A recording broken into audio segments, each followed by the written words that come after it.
بیٹا 14 سے 25 سال کی وہ ایج ہوتی ہے جس میں آپ کی پوری لائف ڈیپینڈ کرتی ہے۔ کچھ لوگ ہوتے ہیں جو اسے کراس کر جاتے ہیں، اور کراس کرنے کے بعد جب وہ بوڑھے ہو جاتے ہیں، جب ان کی عمر کام کرنے کی نہیں رہتی، تب انہیں اپنے آپ پر ریگریٹس ہوتا ہے۔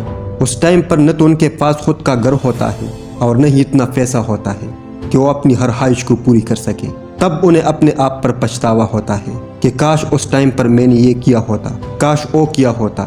خیر، اس ایج میں پچھتاوا کرنے کے علاوہ ہم کچھ نہیں کر سکتے، لیکن بیٹا اس ایج میں ہم بہت کچھ کر سکتے ہیں۔ اس ایج میں ہم بہت کچھ کما سکتے ہیں اگر ہم نے یہ سمجھ لیا کہ یہی وہ ٹائم ہے جو ہماری لائف کو ڈیپینڈ کرتا ہے کہ آنے والی لائف میں خوشیاں ہوگی یا دکھ ہوگی، ہم آنے والی لائف میں امیر ہوں گے یا غریب ہوں گے۔ ویسے اس ویڈیو میں نے ایسے 3 پوائنٹ کو کور کیا ہے جن کو اگر آپ اس ایج میں سیکھ لے، سمجھ لے، تو آپ کی آنے والی لائف مکمل بدل ہو جائے گی۔ تو بڑھتے ہیں پوائنٹ نمبر 1 کی طرف سے، اور پوائنٹ نمبر 1 ہے don't think too much about useless things. کبھی بھی فالتو چیزوں کے بارے میں مت سوچیے۔ بیٹے یہ عمر ہمارے گولڈن عمر ہوتا ہے، اور اس عمر کا جو ٹائم ہوتا ہے وہ ہمارا سب سے زیادہ قیمتی ٹائم ہوتا ہے۔ کئی بار ہم ایسے فالتو چیزوں کے بارے میں زیادہ سوچتے ہیں جو ہماری کچھ کام کی نہیں ہوتی، اور پھر آگے چل کر پتہ چلتا ہے کہ جو میں سوچ رہا تھا وہ میرے کسی کام کا تھا ہی نہیں۔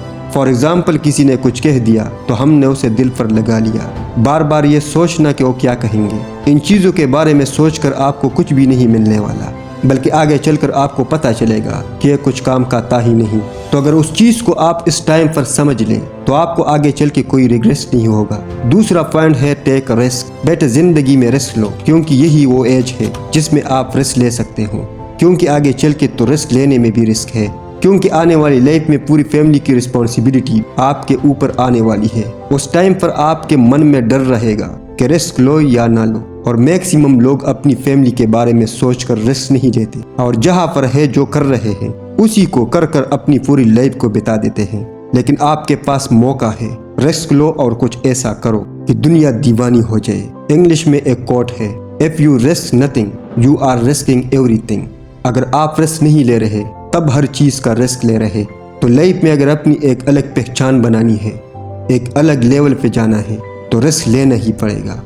تیسرا point, follow your own path not other, یعنی کہ اپنے خود کے بنائے ہوئے راستے کو فالو کریں، نہ کہ دوسرے کے بنائے ہوئے راستے کو۔ یہ جو ایج ہوتی ہے 14 سے 25 سال کی، یہ گولڈن ٹائم ہوتی ہے۔ اس ایج میں ہم اپنا کیریئر چوز کریں گے، بڑے بڑے ڈیسیشن لیتے ہیں، اپنے لیے گولز بناتے ہیں۔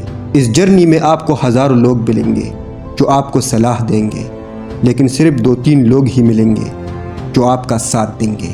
ہر انسان الگ الگ اپنی نئی نئی صلاح دیں گے۔ میں یہ نہیں کہہ رہا ہوں جو صلاح دے رہا ہے اسے اگنور کرنا ہے، ان سے سیکھنا ہے، ان کو سننا ہے۔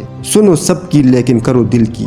آپ کو کسی بھی انسان کو فالو کرنے کی کوئی ضرورت ہی نہیں، کیونکہ منزل آپ کی ہے تو راستہ بھی آپ ہی کا ہونا چاہیے، کیونکہ منزل بھی آپ کی ہے، چلنا بھی آپ ہی کو ہے، جو ملنے والا ہے وہ بھی آپ ہی کو ملنے والا ہے۔ تو کیوں نہ راستہ بھی آپ بھی بناؤ، تو خود کا ایک راستہ بناؤ اور اس راستے کو چھوڑ دو جہاں پر بھیڑ چل رہی ہے، کیونکہ یہ ضروری نہیں ہے کہ بھیڑ جس راستے پہ چل رہی ہے وہ راستہ ہمیشہ صحیح ہوگا۔ تو بیٹا خود کا ایک راستہ بنائیے اور اسے فالو کرے بنا کسی ڈر کے۔ اور آخر میں اگر آپ اس چینل پر نئے ہو تو لائک سبسکرائب ضرور کرنا۔